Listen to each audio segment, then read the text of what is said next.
Hello guys, मैं रुखसार हसन। मोहम्मद असलम, मैं रहमतुल्लाह। आप देख रहे हैं world reel reaction YouTube channel का वीडियो। चैनल को लाइक शेयर जरूर कर दें। तो परेशान सर की वीडियो है। वीडियो का टाइटल है India beats USA, China and Germany in stock market returns. तो देखते हैं पहले वीडियो, फिर देते हैं इस पर एक्शन। नमस्कार and I welcome you all to world affairs. मैं हूं प्रशांत धवन। नाउ पिछले 10 सालों का डेटा अगर हम देखें, इस पर हाल ही में बहुत सी रिपोर्ट्स पब्लिश हुई है। यहाँ पे आप देख पाओगे, अगर पिछले 10 सालों का डेटा आप अगर देखो तो इंडियन स्टॉक मार्केट ने एक रिकॉर्ड तोड़ 10.9% का रिटर्न दिया है, जो दुनिया के किसी भी और मेजर कंट्री से ज़्यादा है। चाहे आप यूएसए, चाइना, फ्रांस, जर्मनी, कोई भी देश देख लो, किसी कंट्री की स्टॉक मार्केट भी ना इतना रिटर्न देती नहीं है। मैं एक बार चाहता हूं जो ये नंबर्स हैं आप देखें, फिर मैं आपको बताऊंगा कि वैसे ये सब देखने में अच्छा लगता है, मगर हमें इसका कुछ खास फायदा हो नहीं रहा ना। यहाँ पे आप देख पाओगे, ये चार्ट है कि किस स्टॉक मार्केट से पिछले 10 सालों में कितने रिटर्न आए हैं। अब यहाँ पे आप पूछोगे, वेट, स्टॉक मार्केट से रिटर्न, क्या कोई पर्टिकुलर स्टॉक है जो बहुत ज़्यादा भागा है? नहीं, हम यहाँ पर बात कर रहे हैं प्रीमियम इंडेक्स की। जिस तरीके से इंडिया में निफ्टी है, उसको अगर हम कंपेयर करें बाकी कंट्रीज के इंडाइसेस से, तो वहां पर उनका कितना रिटर्न आया है। तो यहाँ पे आप देख पाओगे, ये इंडिया आपको दिख जाएगा 10 सालों में एक बहुत ही इंप्रेसिव 10.9% का रिटर्न।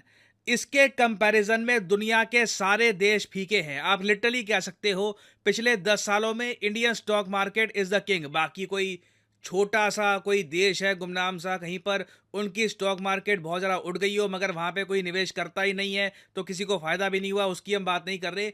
हम यहाँ पर बात कर रहे हैं उन इकोनॉमीज़ की जहाँ पर सिग्निफिकेंटली इन्वेस्ट किया जाता है, दुनिया भर के इन्वेस्टर्स निवेश करते हैं। और आप नोट करिए, 10 सालों में आप अगर स्टॉक मार्केट की परफॉर्मेंस देखोगे तो यूएसए सिर्फ 6% पे है, चाइना आपको 2.7% दिखेगा। अब यहाँ पे आप यही पूछ सकते हैं कि ठीक है, इस सब का इम्पैक्ट आम आदमी पे क्या होता है? देखिए, बहुत ही बड़ा इम्पैक्ट होता है मिडिल क्लास पर, तो एक बहुत ही बड़ा इम्पैक्ट आता है ना। ये है आपके सामने कंट्रीज और उनके यहाँ इन्फ्लेशन का नंबर, कि किस कंट्री में कितनी महंगाई दर आपको मिलेगी। महंगाई दर बहुत ज्यादा मारती है मिडिल क्लास को। मान लो एक आदमी है, उसने 1 करोड़ रुपए इकट्ठे कर लिए। 1 करोड़ रुपए कम नहीं होते, बहुत ही बड़ा अमाउंट होता है, मगर महंगाई दर मान लो कि उसके देश में 10% है, तो लगातार ना हर साल उसके 1 करोड़ की वैल्यू कम होती रहेगी और 10 साल बाद पॉसिबिलिटी है कि वो 1 करोड़ रुपए को बैंक में रख के भी ना इतना पैसा ना कमा पाए कि आराम से अपनी ग्रोसरीज जो जरूरतें हैं वो पूरी कर सके। तो इसलिए काफी बार जो मध्यम वर्ग है, मिडिल क्लास है, वो इन्वेस्ट करके रखती है स्टॉक मार्केट में, प्राइमरली आप कह लो म्यूचुअल फंड में या फिर किसी स्टॉक्स में, ताकि वो इन्फ्लेशन को बीट कर पाए। आज के समय ना अगर कोई स्टॉक मार्केट आपको 11% के आसपास रिटर्न दे रही है, तो एक तो इन्फ्लेशन को आप बीट कर रहे हो, क्योंकि अगर मान लो इन्फ्लेशन इंडिया में ऑन एन एवरेज 5-6% के आसपास झूलती है, तो आपने महंगाई दर को बीट कर दिया और साथ ही साथ आपका ओवरऑल पैसा ग्रो भी कर रहा है। और जो दुनिया में विकसित देश हैं, for example United states of America, United kingdom, even Canada, Germany, France, वहां पे आप देखोगे कि एटलीस्ट 30 से ऊपर जो परसेंटेज है पॉपुलेशन की, वो स्टॉक मार्केट में निवेश करती है ताकि वो लोग इन्फ्लेशन को बीट कर पाए। चाइना में भी हम देख रहे हैं कि ये परसेंटेज लगातार उठ रही है। आज के समय चाइना की आबादी का 13% स्टॉक मार्केट में निवेश करता है। 13% कम नहीं होता, it is a huge number, specially जब हम बात करते हैं चाइना की। इंडिया का देखो कई एस्टिमेट्स हैं इंडिया के। कुछ एस्टिमेट्स कहते हैं 2022 के डेटा के हिसाब से कि भारत में ना सिर्फ 3% लोग स्टॉक मार्केट में निवेश करते हैं, मतलब कि कहीं ना कहीं स्टॉक मार्केट पे उनका एक्सपोजर है। बाकी देखो कुछ आपको फॉरम्स में दिख जाएगा कि ये नंबर 4-5% के आसपास पहुंच चुका है, बट आप मैक्सिमम लगा के चलो ना, तो मुझे लगता नहीं है कि भारत में 7% से ऊपर आबादी अभी स्टॉक मार्केट में निवेश कर चुकी है। तो अपने आप में कितनी बड़ी ट्रेजेडी है। अपने आप में आप सोचकर देखिए कितनी अजीब बात है कि जो देश दुनिया में हाईएस्ट स्टॉक मार्केट रिटर्न दे रहा है, उसी कंट्री की एक बड़ी आबादी इसका फायदा नहीं उठा पा रही।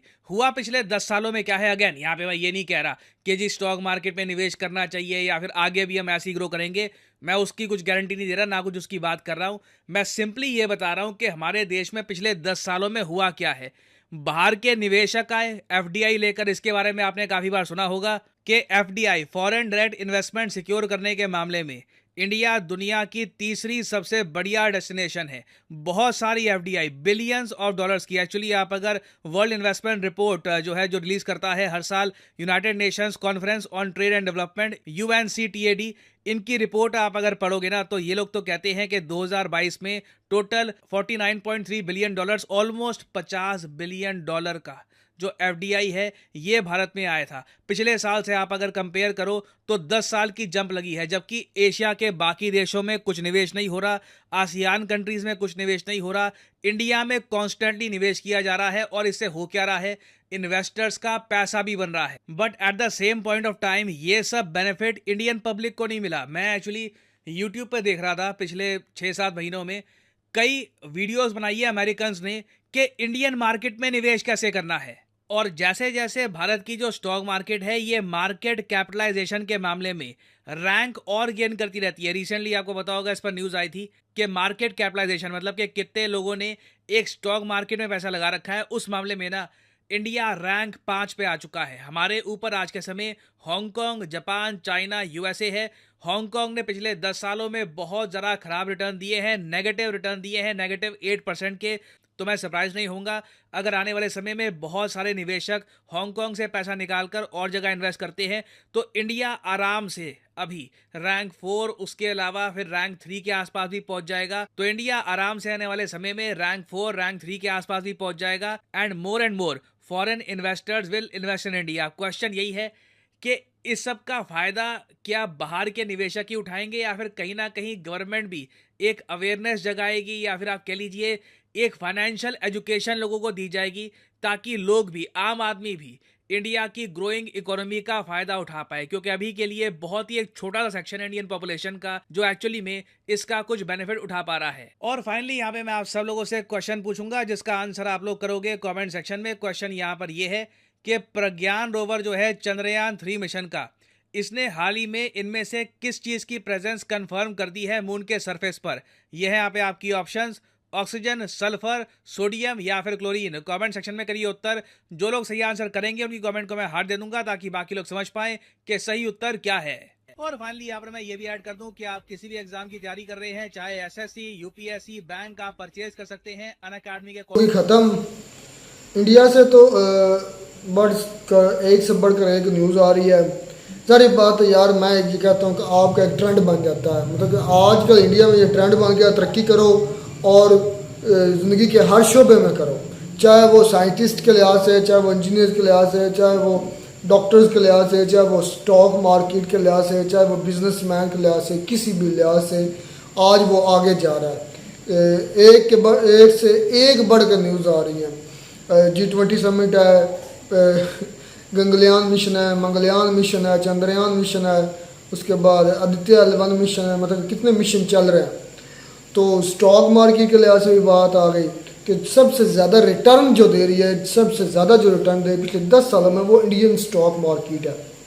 मतलब जिन्होंने उसमें पैसा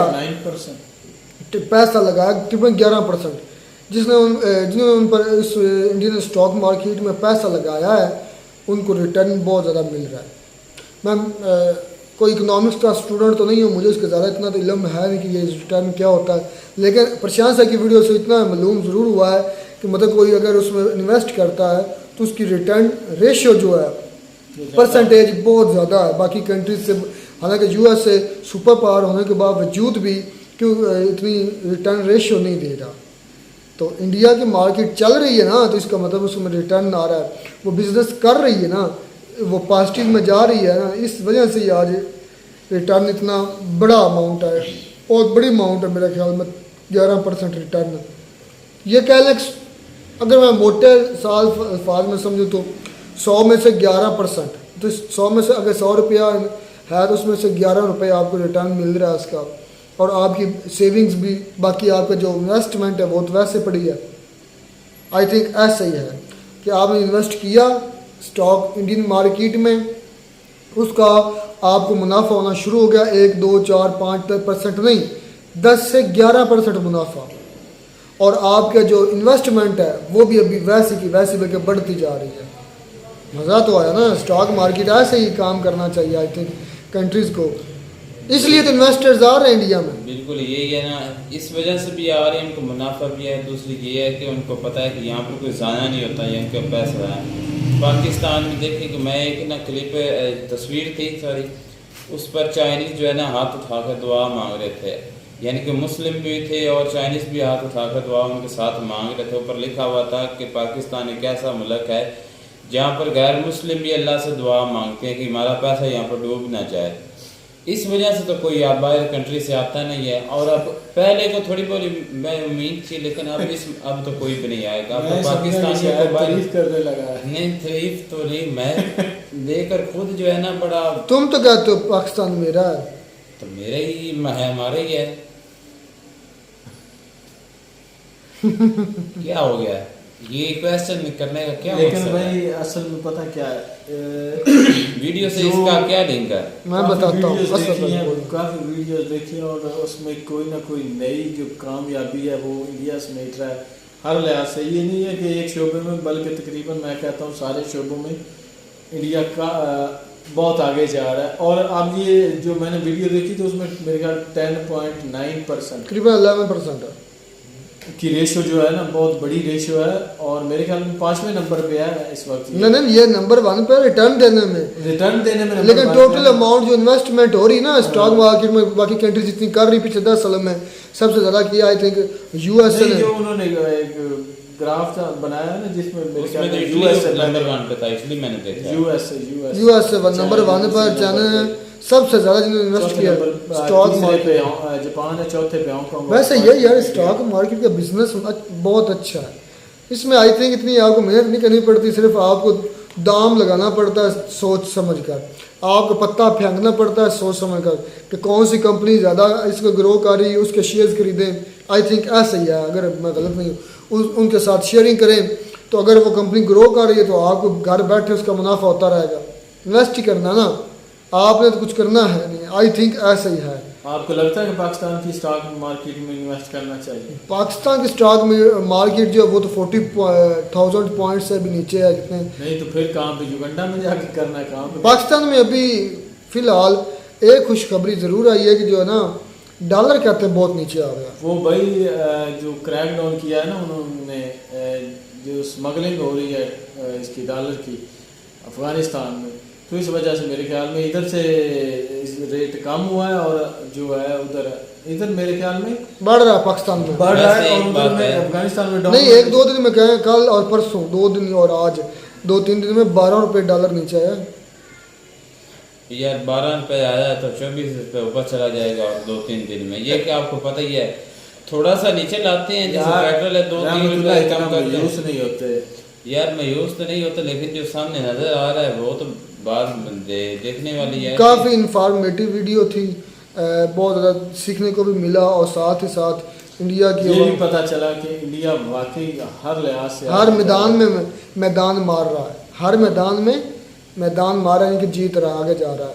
तो इसका मतलब नेक्स्ट सुपर पावर अगर बने कि दौड़ में तो कम से कम 3 या 4थे नंबर पर तो है। आई थिंक हो सकता है आने वाले कुछ चंद सालों में हम ये भी कहते, हमारे मुंह से ये भी अल्फाज ओ यार excellent, India has made new super power, ये भी हो सकता है हमारे मुंह से ये अल्फाज निकले। आई थिंक हो सकता है क्या मुमकिन है, दुनिया में सब कुछ मुमकिन है। जितनी बड़ी इकॉनमी जो है, जितनी बड़ी आबादी है, जितना वो संभल कर चल रहे हैं, फूंक पर पाँव डाल रहे हैं, तो कुछ भी मुमकिन है। तो मिलते हैं नई वीडियो में नए डॉक्टर साथ, तब तक दीजिए इजाज़त। अल्लाह।